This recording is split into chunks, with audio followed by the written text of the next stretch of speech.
In this video, we're going to create our first complex post. Normally, you should never go overboard with the use of fancy formatting in images, simply because it can create a clutter if used too much. We're going to use as many of the available options as possible to show you how they work. However, this is just an example test post, and I want to show you as much of the editor's capabilities as possible. I am going to attempt to make it a viewable post though. It should be fairly clear by now that we're working on a gardening blog, so we'll continue with that theme.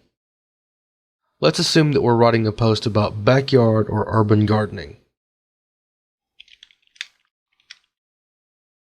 I'm not going to bore you with actually creating a post, so we'll just paste some lorem ipsum text. If you don't know what lorem ipsum text is, it's a series of text used by typographers to see all the letters of a typeface together. It looks like Latin, but it's not. It's simply a mishmash of letters. However, it gives us some starting content with which to align our media, set text formatting, and all the other important things we're going to do. Now we've got the body of our text. Let's assume that while we're writing this, we were inspired by Thomas Fuller and want to quote his wisdom. We'll do this with a block quote. See, it indents our quote and italicizes it for us. We'll also want to add an image near the beginning of our post. It creates interest and provides context.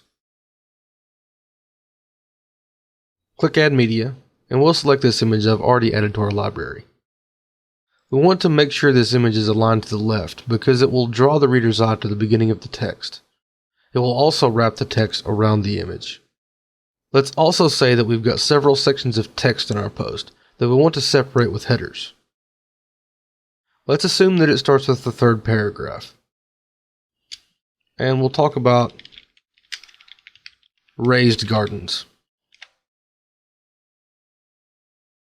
And we'll use the heading 2 format. We want the raised gardens header to stick out a little more, so we'll make it bold and underlined. We'll talk about that for 2 more paragraphs, and then we'll start talking about recycling trash by using it in our garden, commonly known as upcycling. But we know that not everyone may be familiar with the term upcycling. Something like that should be illustrated. Let's add another photo.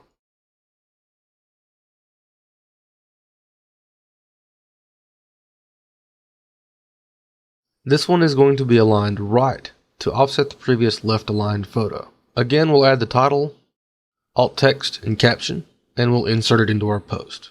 Now we're feeling a bit festive. We feel like certain phrases that are buzzworthy or of particular note should stand out a bit. We'll say this phrase. We want to make it green because that's what we're doing. We're trying to be green. We'll click the Select Color Text button, and we'll select green.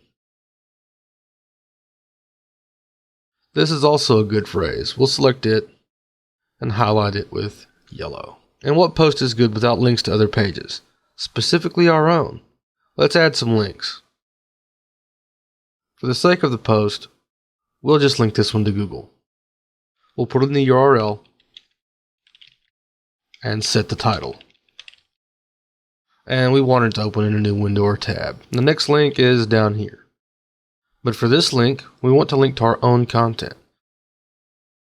So we will make sure that the or link to existing content box is showing. And we'll link to our arugula post and click Add Link. Now we've got a couple links. That's going to be it for the content of our post. You should experiment with all the other options available to you to see what capabilities you have at your fingertips, but these are by far the most commonly used ones. Now, let's assume this is Saturday and we're writing a large amount of posts to be published throughout the week. We'll change the publishing date to, let's say, May 31st at 8 a.m. This post will now stay in our dashboard, but it will not be published until the date and time we set. We also need to assign some categories and tags.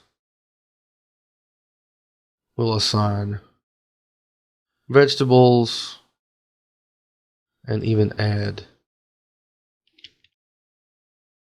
a techniques category and add it to that. And for tags, we'll add urban, raised, small scale. We'll add a featured image just so you can see the effect, but it wouldn't be needed or even advisable for this post.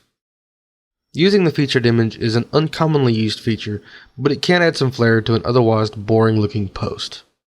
And there we go, that's our first complex post. We've used several formatting and media options we have available to us, and we've made a nice looking post. In the next chapter, we'll start looking at pages.